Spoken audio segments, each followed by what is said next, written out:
I'm Chef Nikki with the Treehouse Kitchen in Encinitas, and today we are going to make financiers. Financiers are a sweet treat. They were originally developed in France in the financial district, hence the name financier, to give the bankers a little bit of something for their lunch break, something sweet or to have with tea.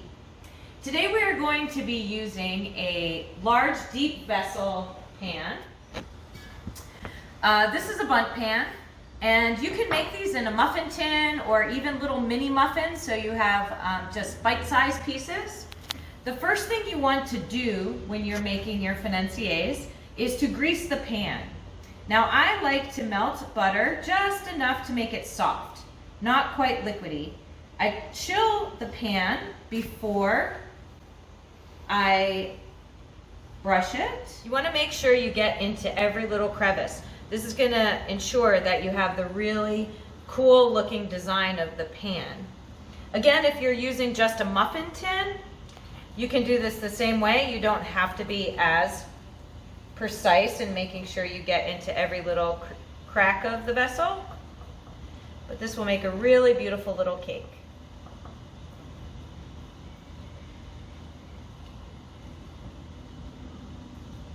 Ensuring that your pan is cold before you put the butter in will make sure that the butter doesn't just drip down the sides. It's immediately firming up against the edges of the pan.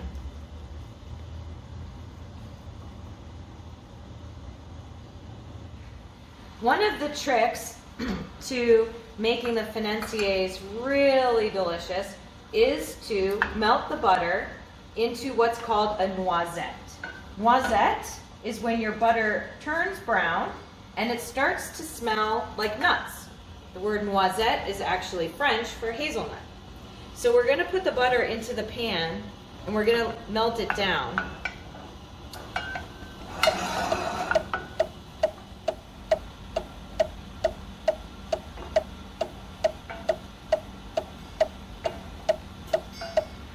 Once the butter starts to boil and bubble up, you want to keep your eye on it and not walk away, because it won't take long before it actually hits noisette, and it could burn very, very quickly.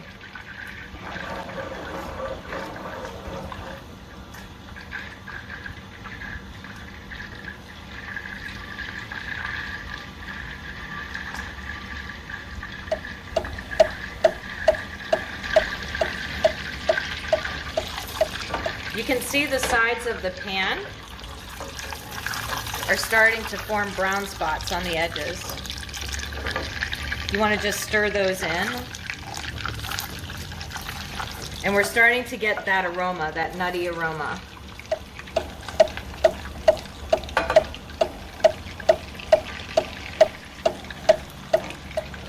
Yeah, that's beautiful.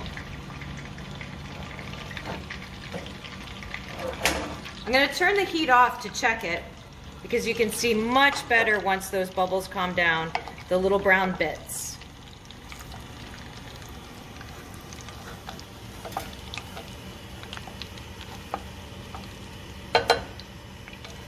We're going to put this aside to cool for now. You don't want to add this hot mix to the batter. You want to wait for it to cool down to a room temperature. But if you can see that we have this nice browning right there. Smells delicious. Okay, so now we're going to prepare the rest of the ingredients for our financiers. We have powdered sugar, cake flour. It's really important to use cake flour for this instead of an all-purpose flour. Cake flour is a lot lighter. It will make them less dense and a lot fluffier. We're going to separate eggs. We're just going to use the whites for this recipe. We have vanilla extract. We have some chopped strawberries that we diced. This is just salt. This is for our garnish. We're going to have some powdered sugar. We're going to take the zest of this beautiful lemon. We have almond flour, and then we have granulated sugar. So let's prepare the ingredients. First, what we're going to do is separate the eggs. Now, Eggs are easiest to separate when they're cold, but in baking, a lot of times you really want to use a warm egg or a room temperature egg. It's because the surface tension of the egg is increased as it is colder, so it's harder to mix. So we're gonna separate the eggs. I have 3 bowls lined up. We're gonna crack the egg. I'm gonna open one end, let it fall in my hand, and then there we go.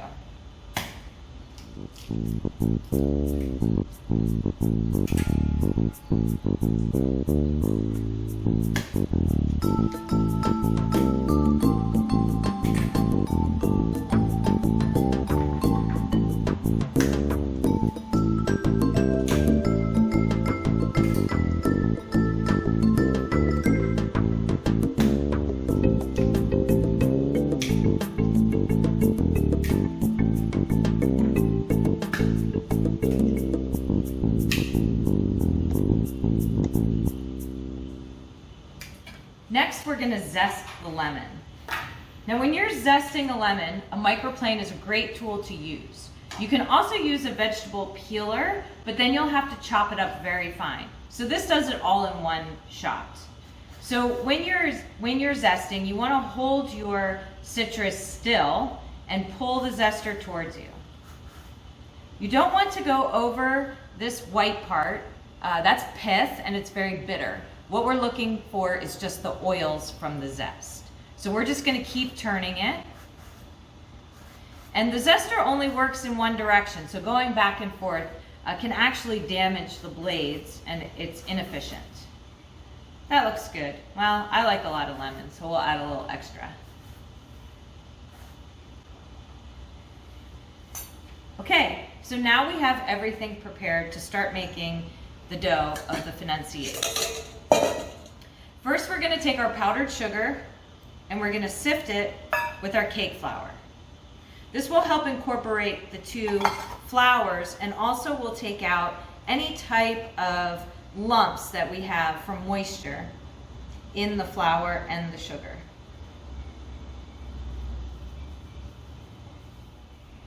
Next, we're gonna add our almond flour,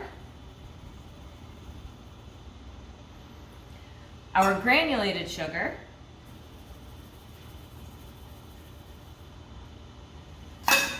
and a pinch of salt.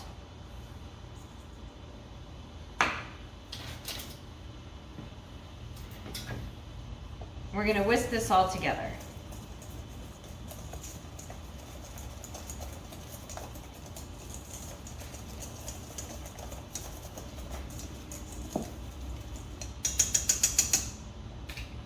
We're going to put in our lemon zest.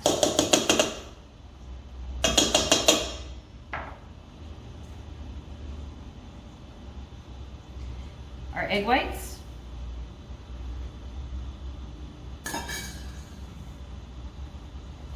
And our vanilla.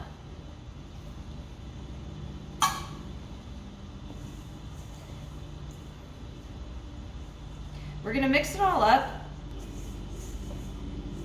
We're going to get it all mixed up so it's nice homogeneous batter.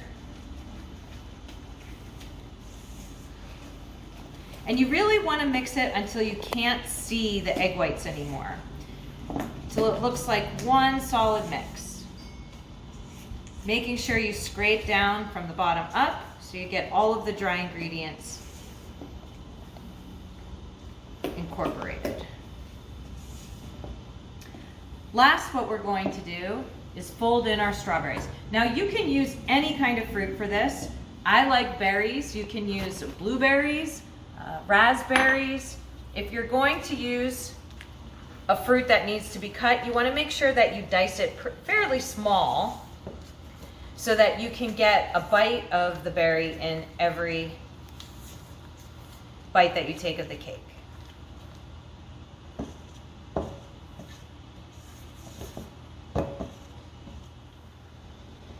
Once you have the strawberries all folded in, now it's time to add our noisette butter. See how nice and brown those milk solids have gotten?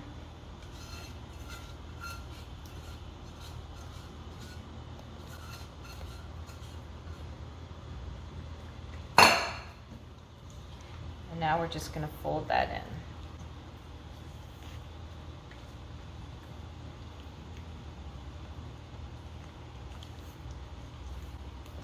You really want to keep mixing this until you do not see any more of the butter and it just looks like one nice homogeneous mix.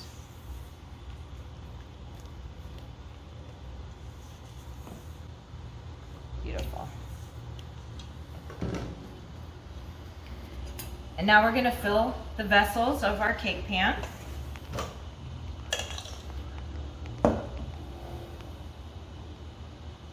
We're going to go about 3/4 of the way up the vessel. We want to allow some room for them to grow, to rise a little bit. With the steam from the egg whites, it will cause them to puff up just a little bit.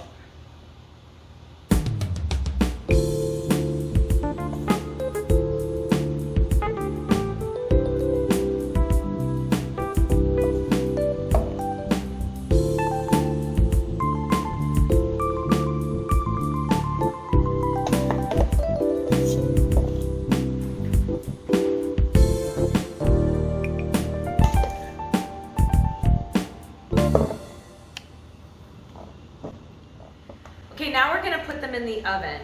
Our oven is set to 350 degrees, and they're going to stay in there for about 25 to 30 minutes. How you want to tell if they're ready, when you push down on them, if they spring back and you don't make a fingerprint, then they're ready to go. Okay, so they've been in there about 25 minutes now, and we're going to test them. Oh, they're very nice. When you push down and it springs back and doesn't leave an imprint, then they're ready to go. We'll let them cool for about 3 to 5 minutes, and then we'll take them out of the pan. So they're still warm. They're going to be easiest to get out of the pan while they're a little warm. Plus, if you let them cool too long in the pan, you could dry them out a little bit. So I'm just going to give them a little loosening with a small palette knife.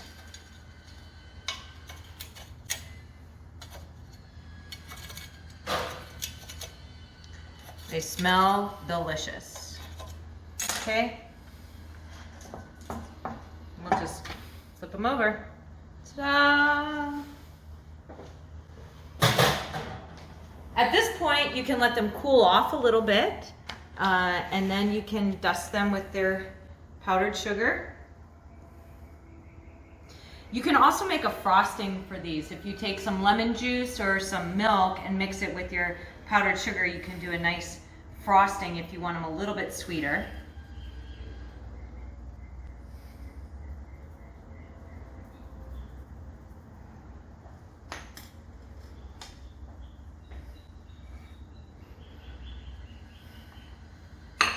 There you go.